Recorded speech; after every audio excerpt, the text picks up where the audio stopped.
there is this perception, and I'm not going to necessarily say it's a misperception, but maybe a little bit, that writers are crazy. I think there's a kernel of truth in that. I think there might be. I often say, don't tell the muggles about the voices in your head, right? Because to a writer who has voices in their head, that's normal. And really, I think to readers, they get it. Because they hear the voices that were in our head. Right, the ones that were in our head that we put on the paper, then they go into your head as well. And we bequeath them to you. Yeah. I was teaching a class, and they were, I think, 4th graders. And they were going to write their own book, so they had me in to talk about, like, how I write a book.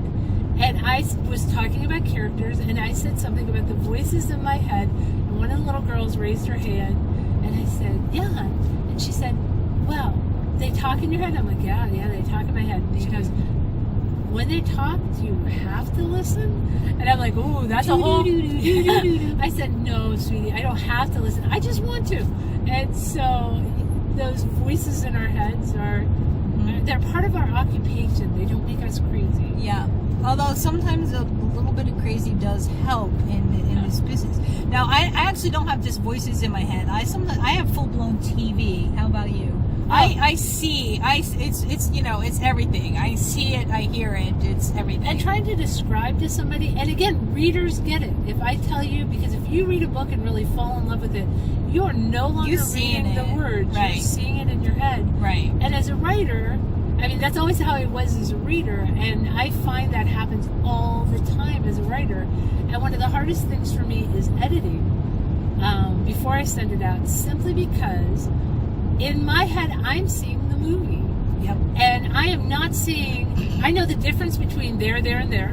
I get it. I know them. Doesn't matter. If I wrote it the wrong way, you read it. I'm seeing the movie. I'm not seeing that. And so for me, I frequently sit there and like be reading under my breath to force myself reading out loud helps. Yeah. Not to be in the movie anymore. Yeah. So.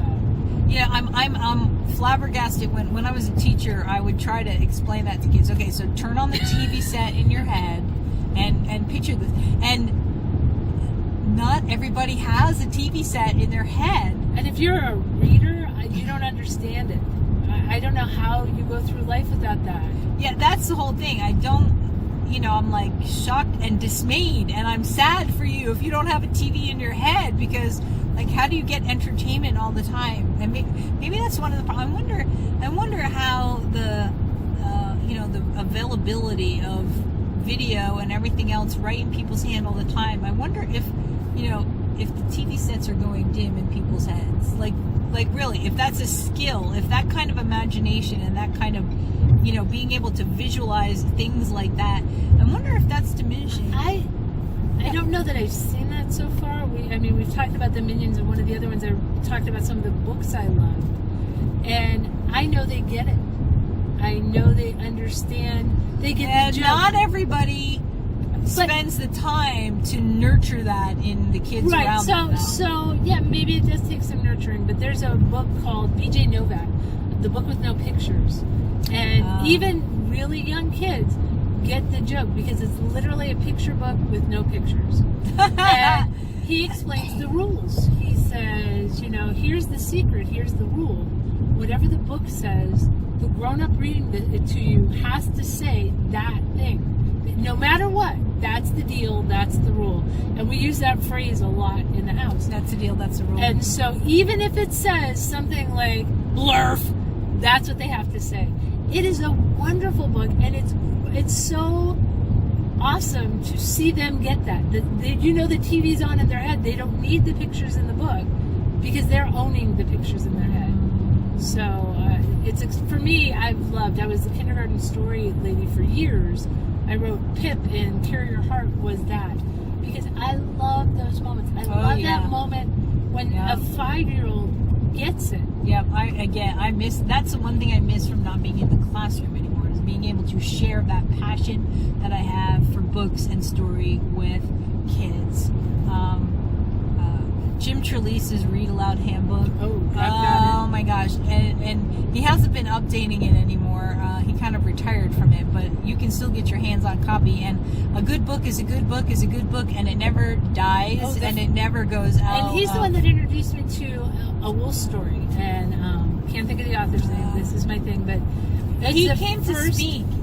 He came to speak. At Bigdell here in here. Oh, he came to speak where I was teaching. Oh, and nice. that was awesome. I saw him in was person, amazing, and he was amazing. Yeah. And Wolf Story was a great one because it was a chapter book, so it was their first chapter book.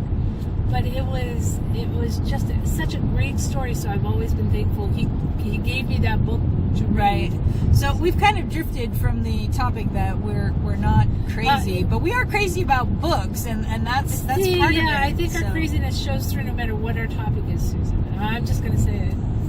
Maybe we're a little crazy, but we're nice people. So and you know what? Thank you for going on road trips with us. People. Yeah, we're really glad that you've climbed in the back seat to go on this journey with us.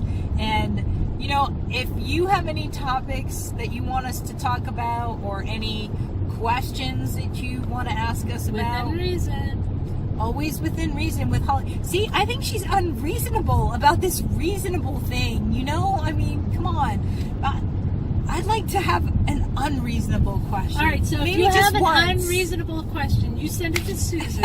There you go. And I'll hold the camera and she can answer it. I don't know. Well, again, there you go. we always reserve the right to say no. Just, there you are. Always in for everything. With a smile. I always say no with a smile on my Absolutely. face. Well, depending. Again, that's one of those things. That depends. I might say no with a very stern and strict face. And, I try to be stern and everybody just laughs. Nobody ever has taken my sternness with any seriousness. Like, I am being serious here, and somebody's laying on the floor just dying with laughter. I'm having a hard time being surprised about this. So, anyway, thanks for tripping with us. All right, thanks for everything.